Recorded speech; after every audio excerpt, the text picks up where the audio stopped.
Hi, Lisa. Thanks so much for your video. I just wanted to kind of bounce off a lot of the same things that you said and that you found. In your situation of the ethics violation that you investigated, there was a lack of documentation in that the counselor wrote in terms of the client. And in my situation, the counselor actually destroyed records. So it wasn't an issue of not being aware of the impairment that they faced in that situation, or the violation, ethics violations that they did breach. They knew what they were doing, and going into it, knew that it couldn't be documented or needed to be destroyed.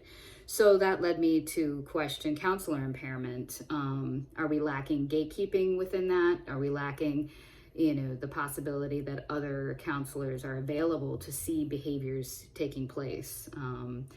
I did find an article addressing impairment and its relationship to professional boundary issues, written by Douglas Lamb, that talks about, obviously, impairment and boundary issues.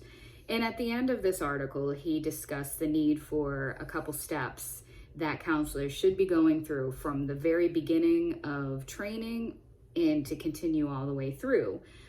These were orientation efforts. In other words, provide a sense of belonging to community, that maybe we lose that sense of community as we go through our careers. Specific attention to performance or impairment issues, to always critically be looking, are we doing the right things? Clear avenues to challenge inappropriate behaviors by faculty, staff, and peers. So I think that leads to the gatekeeping issue. Scenarios on professional stressors, self-care patterns, and rehabilitation efforts. Are there enough seminars and organizations that help us to look at that?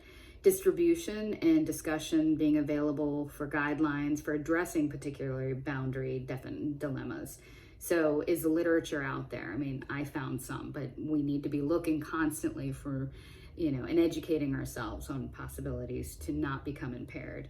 Opportunities early and ongoing to identify and address boundary dilemmas in professional practice. So from the beginning to the end, it looks like we need to be looking at that possibility and evaluating our stressors and what we can do to eliminate or reduce those stresses within counseling, and make sure we do have a community around us, especially if we are in private practice. We still have a network of peers to go to. So again, thank you, Lisa. It was a wonderful video, and I hope you have a great day.